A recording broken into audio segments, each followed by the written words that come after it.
KSRTC ಒಳಗಡೆ ಪ್ರಯಾಣಿಕರಿಗೆ ಎಲ್ಲೋ ಒಂದು ಕಡೆ ಅನಾಹುತ ಆಯಿತು, ತೊಂದರೆ ಆಯಿತು, ಕಂಡಕ್ಟ್ರು, ಡ್ರೈವರು ಇಲ್ಲ ಕಂಡಕ್ಟರ್ಗೆ ಸಮಸ್ಯೆ ಆಯಿತು ಅಂದಾಗ ನಿಮಗೆ ಟೋಲ್ ಫ್ರೀ ನಂಬರಲ್ಲಿ ಫೋನ್ ಮಾಡಿದ್ರೆ ಆ ಸಮಸ್ಯೆ ಅಟೆಂಡ್ ಮಾಡ್ತಕ್ಕಂಥ ವ್ಯವಸ್ಥೆ ಇದೆ ಇಲ್ಲಿ.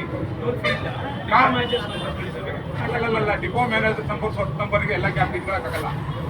ನಿಮ್ಮ ಕಾನೂನು ಒಳಗಡೆ KSRTC ಇಲಾಖೆ ಒಳಗಡೆ ಟೋಲ್ ಫ್ರೀ ನಂಬರ್ನ ಸಂಬಂಧಪಟ್ಟ ಜಿಲ್ಲಾ ಮಟ್ಟದಲ್ಲಿ ಮಾಡಬೇಕು.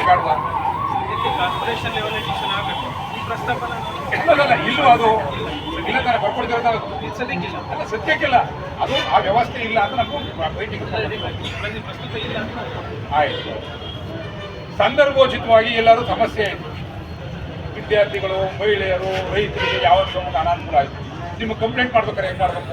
ಎಲ್ಲ ಬಸ್ಸಲ್ಲೂ ನಂಬರ್ ಹಾಕಿದ್ರೆ ಯೂಶುವಲ್ ಅಲ್ಲ. ಪ್ರತಿಯೊಂದು ನಿಮ್ಮ ಡಿಪೋಲಿ ಎಷ್ಟು ಬಸ್ ಇದ್ದಾವೆ? ಎಷ್ಟು ಬಸ್ ಇದೆ?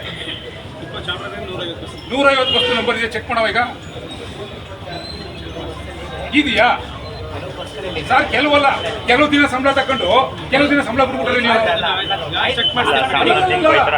ನೀವು 31 ದಿನದಲ್ಲಿ 26 ದಿನಕ್ಕೆ ಸಂಬಳ ತಕೊಂಡು 4 ದಿನ ಸಂಬಳ ಬಿಟ್ಬಿಟ್ರೆ ಯೂಶುವಲಿ ಆ ಥರ ಮಾಡೋದಿಲ್ಲ. ಈಗ ನೀವು ಹೇಳ್ತಾ ಇದ್ದೀರಲ್ಲ, ನಾನೇ ಒಂದು ರೈತ ಚೆಕ್ ಮಾಡ್ತೀನಿ, ಅದನ್ನ ಇಲ್ಲ ಅಂತ ನಾನು ಅಪ್ಡೇಟ್ ಮಾಡ್ತೀನಿ. ಆಯ್ತು, ಅಪ್ಡೇಟ್ ಮಾಡ್ತೀನಿ. ಬೆಳಿಗ್ಗೆ ಈ ಮಕ್ಕಳು ಸ್ಟೂಡೆಂಟ್ಗಳು ಎಕ್ಸಾಮ್ ಟೆಸ್ಟ್ ಬರ್ದಿಲ್ಲ, ಯಾವ ಹೇಳಪ್ಪ, ಅಲ್ಲೇ ಕೂತ್ಕೊಂಡು ಹೇಳು, ಕೂತ್ಕೊಂಡು ಹೇಳುವ.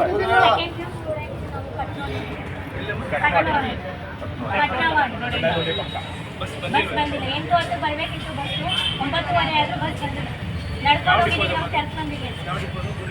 ಇಲ್ಲ ಚಾಮರಾಜನಗರ ಕೊಡಿ, ಅಲ್ಲೇ ನೋಡಿ ಸೈನ್ ಹಾಕೊಟ್ಟಿದ್ದಾರೆ. ಅವತ್ತು ಒಂದು ದಿನ ಬಂದಿದ್ವಿ. ಯಾರಿಗೆ ಭೇಟಿ ಮಾಡಿದ್ರಿ?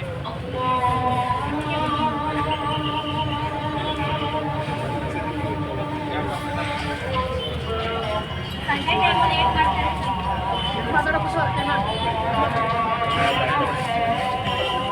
ಬೈ ಕರೆಕ್ಟ್ ಟೈಮ್ ಮಾಡಿ ಟಿ ವಿ ಅವ್ರಿಗಿಂತ ಕಳಿಸೋಣ.